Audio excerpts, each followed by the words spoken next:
कोई बड़ी ताकत है जो उनको संचालित कर रही है। तो भाई चंद्रशेखर आजाद जी ने पूरे देश के पदाधिकारियों से बात करके, विचार विमर्श करके इस बात का फैसला लिया कि अब ये जड़ें खंगोलना बहुत जरूरी है कि ऐसी वो कौन सी ताकत है जो इस देश में बहुजन ताकत को देखना नहीं चाहती। इसलिए पिछले एक हफ्ते में पूरा खाका तैयार हुआ और हम लोगों ने ये तय किया कि 21 जुलाई जिस दिन भीम आर्मी की स्थापना हुई थी, ये वही दिन है जिस दिन भीम आर्मी की नींव रखी गई थी। उसी दिन दिल्ली में बहुत बड़ा आंदोलन किया जाए, इतना बड़ा आंदोलन किया जाए कि वो ऐसी ताकत जो बहुजन समाज को डराना चाहती है, तो बहुजन समाज अपनी ताकत दिखाकर उन लोगों को डराने का काम करे।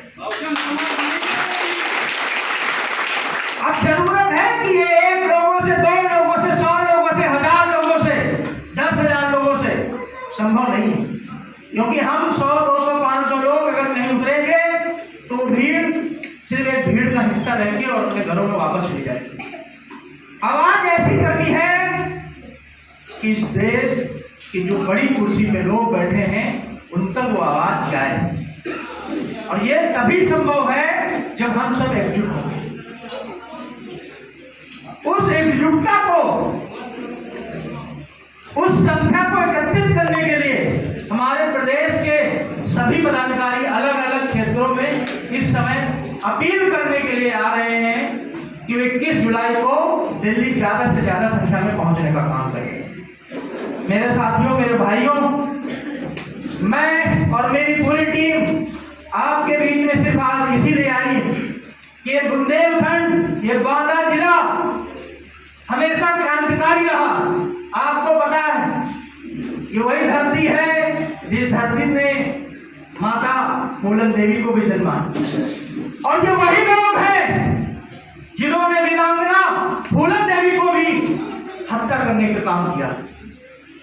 अगर आप इतिहास को खोलेंगे तो आपको ये दिख जाएगा, वही नाम दिखेंगे जो नाम आज भाई चंद्रशेखर आजाद जी की हत्या करना चाहते।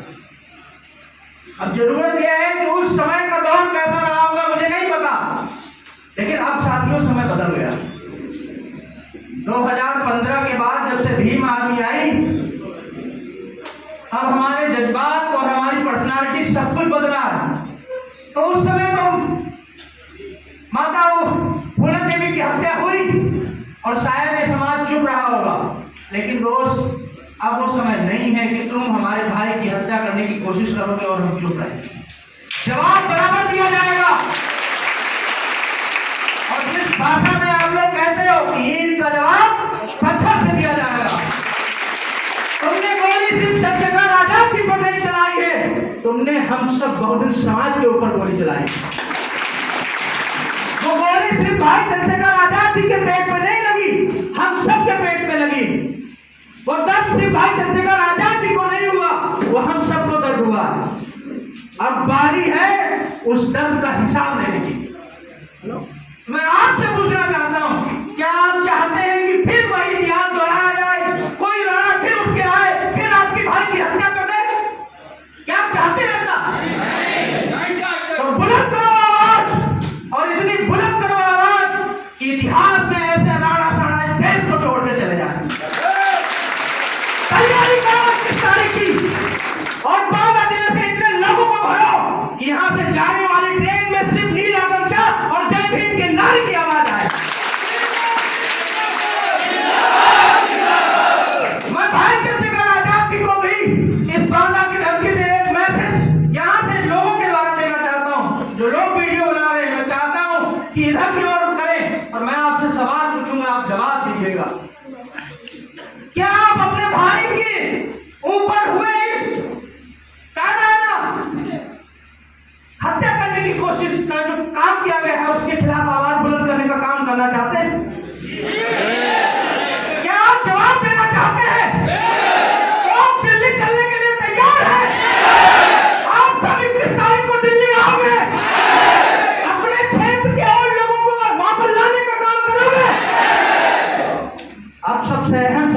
यहाँ से चलोगे तो अपनी अपील में भाई चंद्रशेखर आजाद जी ने कहा था कि जब यहाँ आओगे तो यहाँ खाने पीने की व्यवस्था नहीं होगी। क्या आप तो अपनी रोटी लेकर दिल्ली आओगे? अपना पानी लेकर दिल्ली आओगे?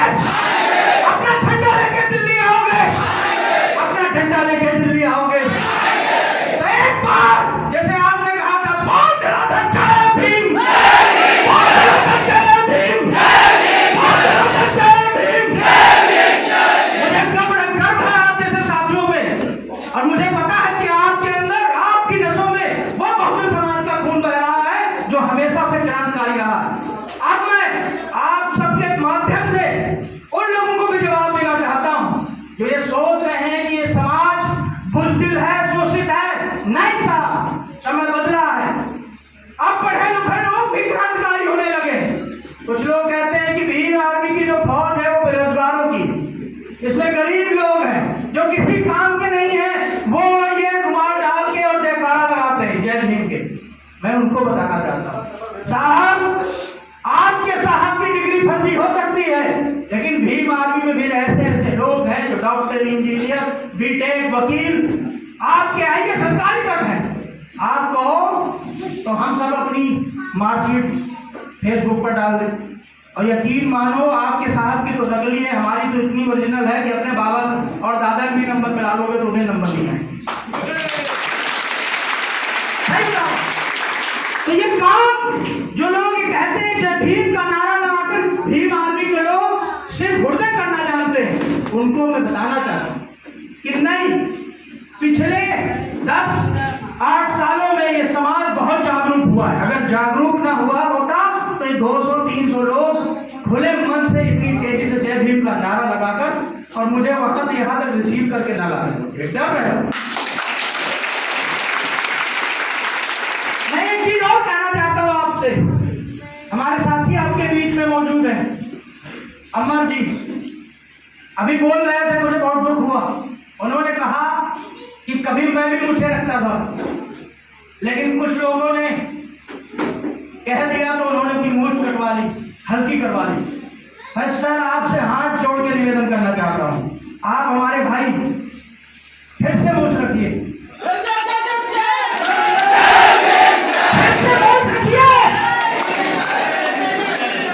फिर से मूंछ रखिए और इतनी मूंछ बढ़ाइए, नुकीली मूंछ रखिए। और आपका भाई आपसे वादा करके जा रहा है आपके जिले से, इस मूंछ को जब रखिएगा और इस पे जब ताव दीजिएगा, अगर कोई माए का लाल उस मूंछ को काटने की बात करेगा तो उसकी जीप में लखनऊ लेके जाऊंगा। रात दिन तुम अपने खून पसीने से सींच कर भीम आर्मी के पेड़ को जो बड़ा करने का काम कर रहे हो, ये मत सोचना कि तुम अकेले हो।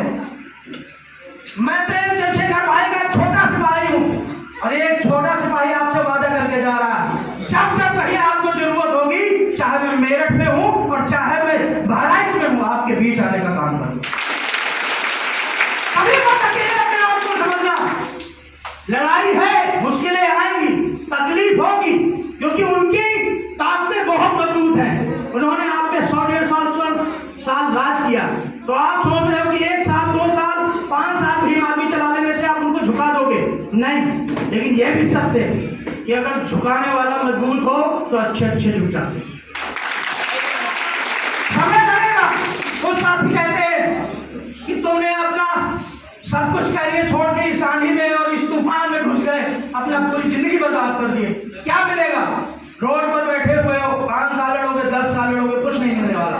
मैं उनको कहता हूं कि मैं 5 साल मेहनत कर लूंगा, 10 साल मेहनत कर लूंगा, 15 साल मेहनत कर लूंगा। हो सकता है अपने जीवन में मैं सत्ता का सुख ना देख पाऊं, लेकिन ये वादा है उनसे कि जिस दिन मैं मरूंगा मेरी अगली पीढ़ी आएगी, वो शासन में बैठेगी। काम कर रहे हैं तो अपने लिए नहीं कर रहे, ये उन बच्चों के लिए कर रहे हैं, जो बच्चे उधर बैठे हुए, या आपके बीच में आपके पाठशाला प्रभारी बैठे हुए, अभी बच्चे आपके सामने खड़े किए उन्होंने। ये बच्चे इतने इच्छुक थे, बोले कि मैं चलूंगा और वहां पर मैं भीम आर्मी के लोगों को देखना चाहता हूं। तो जो आज तुम्हारा जोश है, कल इनकी नसों में दौड़ेगा, और जब ये बड़े होंगे तो जो आज संघर्ष आपने किया है, फल इनको मिलेगा। ये बात याद रखो। देखो, मैं कहता हूँ हमेशा कि हम गरीब परिवार के और तबके के लोग उस समाज से आते हैं जहाँ पर 2 वक्त की रोटी भी अच्छी नहीं मिलती। मैं उस समाज से आता हूँ जहाँ पर कभी कभी ये होता था कि अगर रोटी नहीं होती थी तो दादी हमारे दादा से ये कहती थी आज क्या खाएंगे। कभी कभी जब सुबह हमारी दादी आज भी जिंदा है और जब वो हमको कहानियां सुनाती है, कहती रोटी नहीं होती थी, और जब तुम्हारे बाबा से हम कहते थे कि आज खाना क्या बनेगा, तो बोले चिंता किस बात की है, जंगल में बहुत से जानवर हैं, शिकार कर लाएंगे। मैं उन ताकतों को इस बात के माध्यम से मैसेज देना चाहता हूँ कि जिसके घर में जंगली जानवरों का शिकार होता हो, साहब उससे बच के रहो, क्योंकि हमारे हाथ और हमारे मुंह नाजुक नहीं है। आपके बाप दादाओं ने डबल रोटी खिलाकर आपको पैदा किया होगा और हमने तो जंगली जानवर खाए। आप सोचो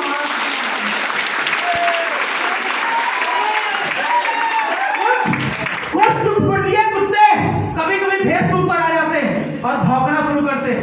भीम आर्मी के लोगों को भाई चंद्रशेखर आजाद जी को धमकी देने का ऐसे ही फेसबुक लाएगा, अगर कुछ भी बोल दिया किसी भी पदाधिकारी को, यहाँ मिलो वहां मिलो। साहब मैं तो